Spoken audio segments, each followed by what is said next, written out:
बातमी नवी मुंबईचे 12 दिवसांच्या बाळाला प्रवाशांकडे देऊन महिला पसार झाली आहे।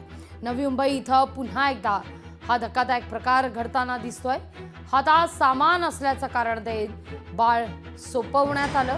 सीवूड स्थानकात उतरण्याचा नाटक या महिलेनं केलं। प्रवासी बाळासोबत सीवूडला उतरले, पण महिला मात्र उतरलीच नाही। ती ट्रेनमधून पसार झाल्याचं कळतंय। वाशी पोलिसांकडून बाळाच्या या आईचा, कथित आईचा पण म्हणूया, शोध सुरू आहे। काही दिवसांपूर्वी पनवेलमध्ये असाच नेमका प्रकार घडलेला होता। नवजात अर्भकाला फुटपाथवर ठेवून महिलेनं पळ काढल्याची घटना घडलेली होती।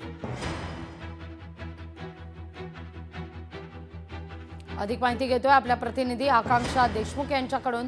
आकांक्षा, काही या सगळ्या संदर्भात अपडेट पोहोचतात का? सीसीटीव्ही फुटेज काही हाती लागलंय का?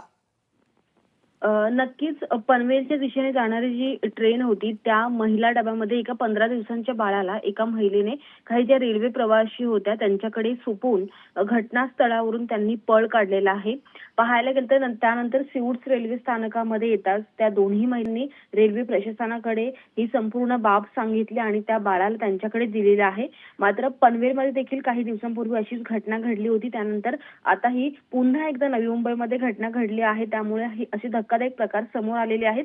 मात्र या बाळाची आई नेमकी कोण होती किंवा या संदर्भात आणखी काही माहिती सध्या तरी समोर आली नाही आहे। या घटनेचा पुढील तपास सध्या पोलीस यंत्रणा करत आहेत।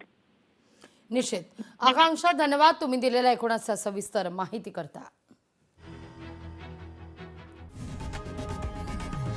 लोकशाही मराठी ऐका, पहा, जागरूक रहा।